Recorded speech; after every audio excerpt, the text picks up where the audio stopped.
जरा तसव्वुर करें कि हमारी इसी जमीन पर एक ऐसी जगह मौजूद है जहां इंसानों की हड्डियों से बने हुए फानूस छतों से लटक रहे हैं। अरे बाप रे, हड्डियों के फानूस? हाँ बिल्कुल। या फिर एक ऐसा वसी सहरा जो पिछली निस्फ सदी से मतलब 50 सालों से मुसलसल आग उगल रहा है। यानी आम तौर पर जब हम जमीन के ज्योग्राफी के बारे में सोचते हैं ना, तो जहन में एक बड़ी ही सीधी और पुरसुकून सी तस्वीर उभरती है। बिल्कुल, जैसे ऊंचे पहाड़, बहते दरिया और हरे भरे जंगलात। हम सब के जहनों में दुनिया का एक बड़ा ही साफ सुथरा सा नक्शा मौजूद होता है। हाँ, और इसकी वजह ये है कि इंसानी जहन को चीजों की एक मंतकी दर्जा बंदी करने की आदत है। हम चाहते हैं कि हर चीज एक उसूल के तहत काम करे। सही। लेकिन हकीकत यह है कि ये जमीन इतनी सादा और सीधी है नहीं। जब हम दुनिया के कुछ इंतहाई पोशीदा और कठिन मकामात पर नजर डालते हैं ना, तो वो साफ सुथरा नक्शा बिल्कुल बेमानी हो जाता है। और यही आज की इस गहरी गुफ्तगू का असल मकसद भी है। आज के इस तफसीली जायजे में हम जमीन के उन मकामात का खोज लगाने वाले हैं जो बज़ाहिर फितरत के हर मालूम कानून को सीधा चैलेंज करते नजर आते हैं। बिल्कुल। मतलब ये वो जगह हैं जहां आम अकल कहती है कि भाई यहाँ कुछ भी नहीं होना चाहिए, लेकिन वहाँ जिंदगी, अर्जियात और केमिस्ट्री के ऐसे हैरानंगेज नमूने मौजूद हैं जो किसी साइंस फिक्शन फिल्म का सेट मालूम होते हैं। तो फिर शुरुआत कहाँ से कर रहे हैं हम? शुरुआत करते हैं आग से। तुर्कमेनिस्तान के कराकरम सहरा में एक इंतहाई वसी गड़ा है जिसे डोर टू हेल या जहन्नुम का दरवाजा कहा जाता है। अच्छा, हाँ, उसका तो नाम ही काफी पुरस्कार है ना? और ये दहाइयों से मुसलसल जल रहा है। ये मंजर कुछ ऐसा है जैसे किसी ने जंगल में कैंप फायर के लिए एक बहुत बड़ा अलाव जलाया हो और फिर उसे बुझाना ही भूल गया हो। ये तशबीह काफी हद तक दुरुस्त है, लेकिन इस अलाव के पीछे की जो साइंस और तारीख है ना, वो इससे भी ज्यादा दिलचस्प है। वो कैसे? ये गढ़ा दरअसल सोवियत दौर की एक बहुत बड़ी गलती, या यूं कह लें कि वसाइल के ज़िया की एक जिंदा अलामत है। हुआ कुछ यूं था कि 1971 में सोवियत इंजीनियर्स वहां कुदरती गैस की तलाश में ड्रिलिंग कर रहे थे। अच्छा। और अचानक जमीन का एक बड़ा हिस्सा धंस गया और मीथेन गैस का रिसाव शुरू हो गया। रुकिए, आप कह रही हैं कि ये आग पिछले 50 सालों से मुसलसल जल रही है? मतलब क्या बारिश, बर्फबारी या कोई और मौसमियाती तब्दीली इसे बुझा नहीं सकी आज तक? नहीं, बिल्कुल नहीं। आखिर जमीन के अंदर कितनी गैस मौजूद है भाई? यही तो सबसे हैरानकुन बात है। हुक्काम ने उस वक्त सोचा था कि अगर वो इस गैस को जानबूझकर आग लगा दें तो ये चंद हफ्तों में जलकर खत्म हो जाएगी। अच्छा, ताकि जहरीली गैस फिजा में ना फैले। बिल्कुल, उनका इरादा यही था। लेकिन उन्होंने जमीन के अंदर मौजूद मीथेन के इस बहुत बड़े जेरे जमीन जखीरे का बिल्कुल ही गलत अंदाजा लगाया। ओह, मतलब वो जखीरा उनकी सोच से कहीं ज्यादा बड़ा था। बहुत ज्यादा। वो जखीरा इतना वसी है कि वो आज भी उसी शिद्दत से उस आग को ईंधन फराहम कर रहा है। और वहाँ का माहौल ऐसा है कि सैकड़ों किलोमीटर तक फैले उस सुनसान सहरा में दूर दूर तक कोई आबादी नहीं है। और मेरे ख्याल में वहाँ मोबाइल सिग्नल भी नहीं आते होंगे। बिल्कुल नहीं आते। और रात के अंधेरे में उस भड़कती हुई नारंगी रोशनी को देख कर ना एक इंतहाई कदीम और पुरअसरार खौफ का एहसास होता है। ये तो वाकई ऐसा है जैसे जमीन का सीना चाक करके अंदर की तैकती हुई भट्टी को नंगा कर दिया गया हो। हाँ, वाकई। लेकिन अच्छा, अगर हम शिद्दत और कठिन माहौल की बात कर ही रहे हैं तो इथियोपिया का डानाकिल डिप्रेशन भी किससे पीछे नहीं है? ओ, डानाकिल डिप्रेशन दुनिया की सख्त तरीन जगहों में से एक। जी, उसे बजा तौर पर जमीन की सख्त तरीन जगह कहा जाता है। वहाँ का दर्जा हरारत आम तौर पर 45 डिग्री सेंटीग्रेड से ऊपर ही रहता है। और वहाँ के रंग तो देखें, बिल्कुल ही। हाँ, वही तो। वो अजीबो गरीब शोख पीले और नारंगी रंग देखकर लगता ही नहीं कि ये हमारी जमीन है। ऐसा लगता है हम किसी और सैयारे पर आ गए। बिल्कुल। और डानाकिल डिप्रेशन की वो चमकीली और गैर हकीकी रंगत दरअसल अर्जियाती केमिस्ट्री का एक मास्टरपीस है। वो कैसे बनती है? ये इलाका दरअसल उस जगह वाक़ है जहां जमीन की 3 बड़ी टेक्टोनिक प्लेट्स एक दूसरे से दूर खिसक रही हैं। अच्छा, तो जमीन फट रही है एक तरह से। हाँ, इस खिंचाव की वजह से जमीन की परत इंतहाई पतली हो चुकी है और नीचे मौजूद मैग्मा जो लावा होता है वो जेरे जमीन पानी को उबलने पर मजबूर कर देता है। यानी वो जो चमकीले पीले और नारंगी रंग नजर आते हैं वो पानी के चश्मे हैं। मैं तो उन्हें कोई ठोस चीज समझ रहा था। जी हाँ, वो चश्मे ही है, लेकिन वो कोई आम पानी नहीं है। वो इंतहाई तेजाबी चश्मे हैं जिसमें सल्फर, आयरन और दीगर मादनियात की भारी मिकदार शामिल होती है। खतरनाक। बहुत खतरनाक। और जब ये कीमियाई मादा जमीन की सतह पर आता है तो ये जमकर नमक और सल्फर के ऐसे सुतून और ढांचे बना देता है जो बिल्कुल समंदर के अंदर पाए जाने वाली मूंगे की चट्टानों की तरह लगते हैं। अरे हाँ, कोरल रीफ्स की तरह। बिल्कुल वही, बस फर्क सिर्फ इतना है कि ये खुश्की पर है और इंतहाई जहरीले हैं। और मैंने सुना है कि वहाँ की फिजा में सल्फर की बू इतनी तेज होती है कि सांस लेना भी एक अजाब बन जाता है। ये सुनकर तो यही लगता है कि ये जगह इंसानों के लिए नहीं बनी। बिल्कुल दुरुस्त। ये जगह आरामदाह तातीलात के लिए हरगिज नहीं है। ये उन तजर्बात के लिए है जहाँ इंसान फितरत की खालिस तरीन ताकत और उसकी शिद्दत को बगैर किसी फिल्टर के महसूस कर सके। अच्छा, तो हमने देखा कि फितरत जब गुस्से में होती है तो कैसे दहाइयों तक आग भड़काती है या जमीन से तेजाब उबलता है। लेकिन अब रुख करते हैं उन मकामात का जहाँ सूरत हाल बिल्कुल बरक्स है, यानी जहाँ सुकून है। हाँ, लेकिन एक अजीब सा सुकून, जहाँ ऐसा महसूस होता है जैसे फितरत ने किसी जगह से जिंदगी का हर कतरा निचोड़कर वक्त को वहीं मुंजमद कर दिया हो। मेरा इशारा नमीबिया के डेड वूली की तरफ है। डेड वूली का मंजर वाकई किसी ख्वाब या पेंटिंग जैसा है। बिल्कुल। जरा इस मंजर को जहन में लाएं। 4 व्हील ड्राइव के जरिए गहरी रेत के टीलों के दरमियान से गुजरकर तकरीबन 1 किलोमीटर पैदल चलने के बाद एक इंतहाई सफेद मिट्टी का वसी मैदान सामने आता है। हाँ, और उसके इर्द गिर्द वो सुर्ख टीले। जी, इस मैदान के चारों तरफ दुनिया के सबसे ऊंचे सुर्ख रेत के टीले हैं और उस सफेद मिट्टी के बिल्कुल बीचों बीच सियाह रंग के दरख्तों के ठुंड खड़े हैं।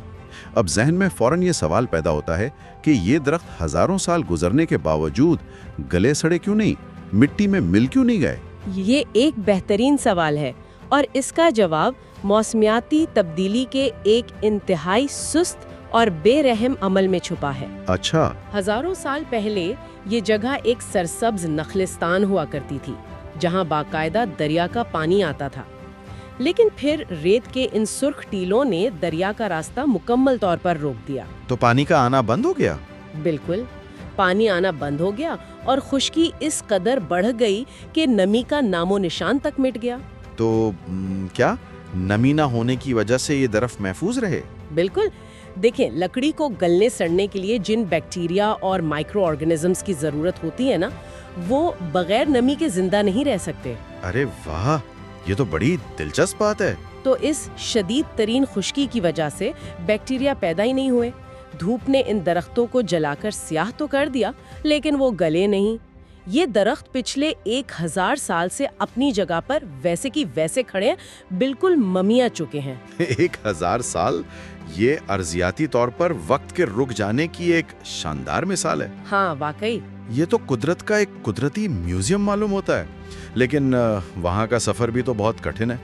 मतलब 40 डिग्री की शदीद गर्मी से बचने के लिए आपको तुलुए आफ्ताब के वक्त जाना पड़ता है। और तैयारी भी पूरी होनी चाहिए। हाँ, पैरों को झुलसने से बचाने के लिए ऊंचे और मजबूत जूते और इलेक्ट्रोलाइट पानी साथ होना लाजमी है। जी, वहाँ का माहौल किसी भी गलती की गुंजाइश नहीं देता। आपको कुदरत के उसूलों के मुताबिक चलना पड़ता है। सही। अच्छा, अर्जियाती जुमूद की इस शानदार कहानी के बाद तुर्की का पामुकाले भी कुछ ऐसा ही मुंजमद एहसास दिलाता है, लेकिन उसका जो मैकेनिज्म है वो बिल्कुल मुख्तलिफ है।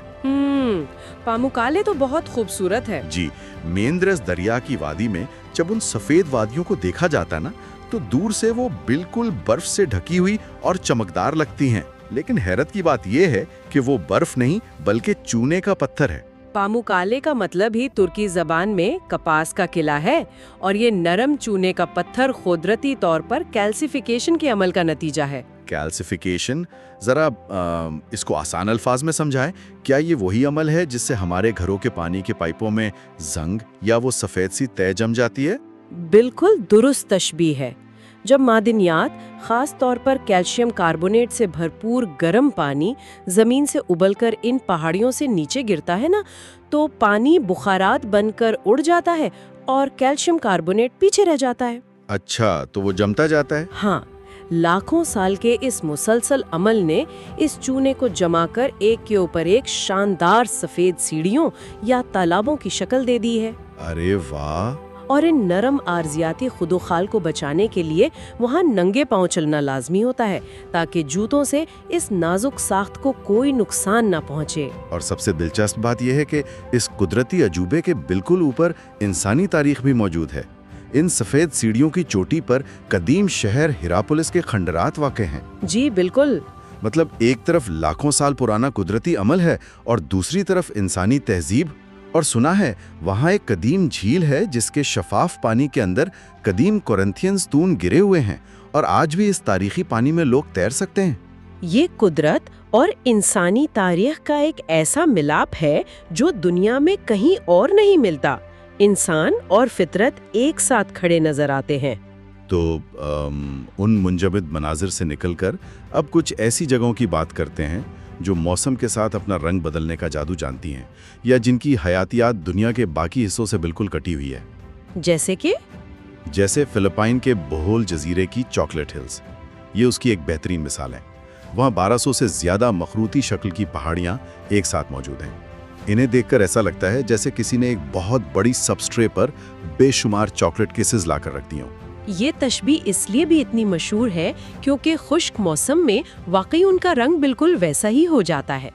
हाँ, मैंने तस्वीरें देखी हैं। अर्जियाती तौर पर ये मखरूती पहाड़ियाँ समंदरी चूने के पत्थरों के कटाव का नतीजा है जो लाखों सालों की बारिशों और ज़ेरे ज़मीन पानी के बहाव से बनी है, लेकिन उनका जादू असल में मौसम से जुड़ा है। यानी जब जनवरी से मई तक खुश्क मौसम आता है तो पानी की कमी की वजह से वो जो सरसब्ज घास होती है वो सूख जाती है और उसका रंग गहरा भूरा हो जाता है। बिल्कुल। और इस पूरे मंजर को एक साथ देखने के लिए 200 सीढ़ियां चढ़कर ऑब्जर्वेशन डेक तक जाना पड़ता है। और चूंकि ये एक इस्तवाई खित्ता है, इसलिए वहाँ धूप की शिद्दत से बचाव के लिए इंतजामात करना बहुत ज़रूरी होते हैं। अच्छा, ये तो हुआ मौसम का असर। लेकिन कुछ जगहें ऐसी हैं जिनके रंग हमेशा ही आम दुनिया से अलग रहते हैं। जैसे ऑस्ट्रेलिया की लेक हीलियर पर गौर करें। वो गुलाबी झील ना? जी, एक ऐसी झील जिसका पानी बिल्कुल शोख गुलाबी रंग का है।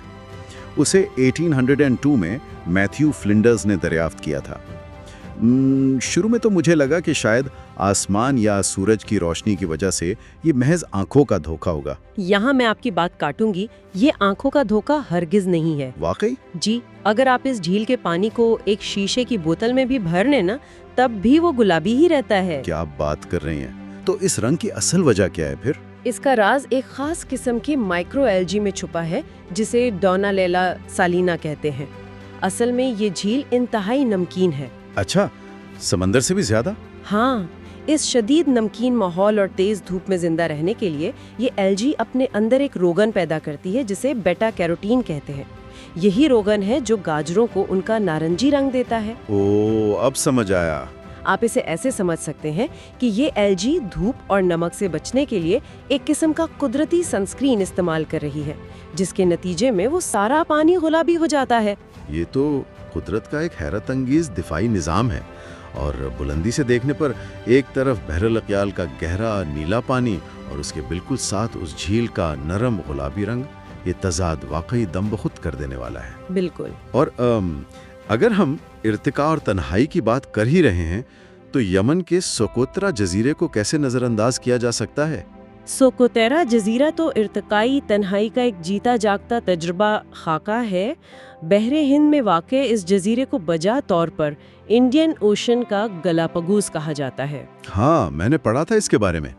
जब ज़मीन के बराए आज़म एक दूसरे से अलग हो रहे थे ना, तो ये जजीरा करोड़ों साल पहले मेन लैंड से कटकर बिल्कुल अलग हो गया।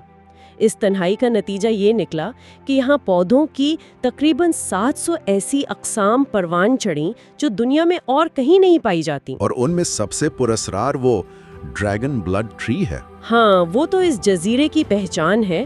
दूर से देखने पर ये दरख्त बिल्कुल उल्टी छतरियां या बहुत बड़े मशरूम्स की तरह लगते हैं। और सुना है वहाँ का माहौल इतना कटा हुआ है कि कोई जदीद सहूलियात नहीं, कोई बड़े होटल नहीं। वहाँ मीठे पानी के कुदरती झरनों में नहाना पड़ता है और रात को कैंपिंग करनी पड़ती है। جی، اور یہ انسان کو مجبور کرتا ہے کہ وہ فطرت سے براہ راست جڑے۔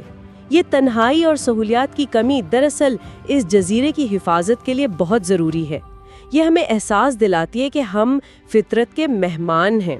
بالکل صحیح کہا آپ نے۔ اچھا، قدرتی رنگوں اور تنہائی سے نکل کر اب ذرا ایک ایسے مقام پر چلتے ہیں جہاں آسمان اور زمین کے درمیان کی سرحد ہی مٹ جاتی ہے، بولیویا کا سالار دی اویونی۔ ہاں، دنیا کا سب سے بڑا نمک کا میدان۔ جی، اور بارش کے موسم میں یہ دنیا کا سب سے بڑا آئینہ بن جاتا ہے۔ یہ ایک ایسا مقام ہے جو سیدھا ہمارے ادراک، مطلب ہماری دیکھنے کی صلاحیت سے کھیلتا ہے۔ وہ کیسے؟ جب خشک موسم ہوتا ہے تو وہاں قدم رکھنے پر پیروں کے نیچے انتہائی خشک دراڑوں والے نمک کے موٹے کرسٹلز کے ٹوٹنے کی آواز آتی ہے۔ لیکن اگر بارش کے موسم میں وہاں جایا جائے تو صورتحال بالکل ہی بدل جاتی ہے۔ مطلب بارش کے موسم میں وہ وسیع نمک کا میدان پانی کی ایک انتہائی پتلی سی تہ سے ڈھک جاتا ہے نا، جیسے کسی نے کئی 100 کلومیٹر لمبی ایک سمارٹ فون کی اسکرین زمین پر بچھا دی ہو۔ بالکل درست۔ چونکہ وہ میدان ارضیاتی لحاظ سے بالکل ہموار ہے، اس لیے پانی کی وہ پتلی تہ کہیں بہہ نہیں پاتی، اور وہ پانی آسمان کا بالکل شفاف عکس پیش کرتا ہے۔ ارے واہ! یہ ایک ایسا آپٹیکل ایلیوژن پیدا کرتا ہے کہ افق کی لکیر سرے سے غائب ہو جاتی ہے۔ جہاں آسمان ختم ہو رہا ہے اور زمین شروع ہو رہی ہے، وہ فرق ہی مٹ جاتا ہے۔ ایسا محسوس ہوتا ہے جیسے انسان بادلوں کے درمیان خلا میں چل رہا ہو۔ یہ بصری کمال تو چلیں قدرت کا ہے، لیکن ذرا سوچئے، دنیا کی خشک ترین جگہ چلی کے ایٹاکاما صحرا میں اگر اچانک ریت سے نکلتا ہوا ایک 36 فٹ لمبا انسانی ہاتھ نظر آئے تو کیا احساس ہوگا؟ وہ تو کافی حیران کن اور شاید تھوڑا ڈراؤنا بھی ہوگا، ہے نا؟ میرا مطلب ہے ہینڈ آف دا ڈیزرٹ کا تصور ہی کتنا غیر متوقع ہے۔ اتنے بڑے سنسان صحرا میں ایک ہاتھ۔ اس مجسمے کے پیچھے ایک بہت گہری نفسیات چھپی ہے۔ 1992 میں چلی کے مجسمہ ساز ماریو ارازابال نے اسے تخلیق کیا۔ اچھا، اب سوال یہ پیدا ہوتا ہے کہ اینٹوفگاسٹا کے قصبے سے 75 کلومیٹر دور اس ویرانے میں اسے کیوں بنایا گیا؟ دراصل یہ انسان کی اس ازلی خواہش کی علامت ہے کہ وہ بالکل خالی، سنسان اور بے رحم جگہوں پر بھی اپنی موجودگی، اپنے درد اور اپنی تنہائی کا نشان چھوڑنا چاہتا ہے۔ ایک طرح سے یہ اس خاموش صحرا میں انسان کی ایک پکار ہے کہ میں یہاں موجود ہوں۔ بالکل، یہ انسانی وجود کی کمزوری کو ظاہر کرتا ہے، اور اسی لیے اس کی حفاظت بہت ضروری ہے تاکہ یہ مجسمہ آنے والے سالوں تک انسانوں کو ان کی اپنی تنہائی کا احساس دلاتا رہے۔ لیکن انسانی تخلیقات ہمیشہ اتنی شاعرانہ نہیں ہوتی۔ وہ تو ہے۔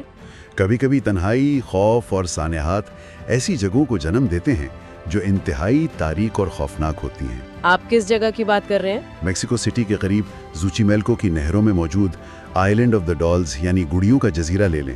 ایک ایسا جزیرہ جہاں درختوں پر جا بجا گلتی سڑتی گڑیاں لٹک رہی ہیں۔ اوہ ہاں، نفسیاتی طور پر یہ ایک انتہائی بوجھل اور اداس مقام ہے۔ یہ گڑیاں وہاں آئیں کہاں سے؟ یہ گڑیاں اس جزیرے کے پچھلے نگران نے پانی میں ڈوب کر مرنے والی ایک بچی کی یاد اور اس کی روح کو پرسکون کرنے کے لیے وہاں لا کر لٹکائی تھیں۔ اچھا، لیکن وقت گزرنے کے ساتھ فطرت نے ان گڑیوں کے ساتھ جو کیا وہ خوفناک ہے۔ ہاں، مطلب دھوپ، مسلسل ہوا اور پھپھوندی نے پلاسٹک اور ربڑ کے ان کھلونوں کو پگھلا کر اور بگاڑ کر عجیب و غریب شکلوں میں بدل دیا ہے۔ میں نے سنا ہے وہاں تک پہنچنے کے لیے نہر کے راستے 45 منٹ کا سفر کرنا پڑتا ہے، اور وہاں پہنچتے ہی فضا میں ایک عجیب سا دباؤ محسوس ہوتا ہے۔ ظاہر ہے وہ گڑیاں اب معصوم کھلونے نہیں رہیں، وہ اس جزیرے کے پراسرار ماحول کا حصہ بن چکی ہیں۔ وہ ایک انسان کے صدمے اور قدرت کے بگاڑنے والے عمل کا ایک خوفناک امتزاج ہیں۔ اور جب خوفناک تاریخ اور انسانی باقیات کی بات ہو رہی ہے تو پھر چیک ریپبلک کے سیڈلک اوسیوری، جسے عام طور پہ بون چرچ کہا جاتا ہے، اسے کیسے بھلایا جا سکتا ہے؟ ہاں، وہ تو اپنی مثال آپ ہے۔ ذرا تصور کریں، پراگ کے قریب کٹنا ہورا کے اس چرچ کی چھت پر انسانوں کی کھوپڑیوں اور ہڈیوں سے بنے ہوئے فانوس لٹک رہے ہیں۔ ایک ایسا فن پارہ جو مکمل طور پر انسانی ہڈیوں سے بنا ہے۔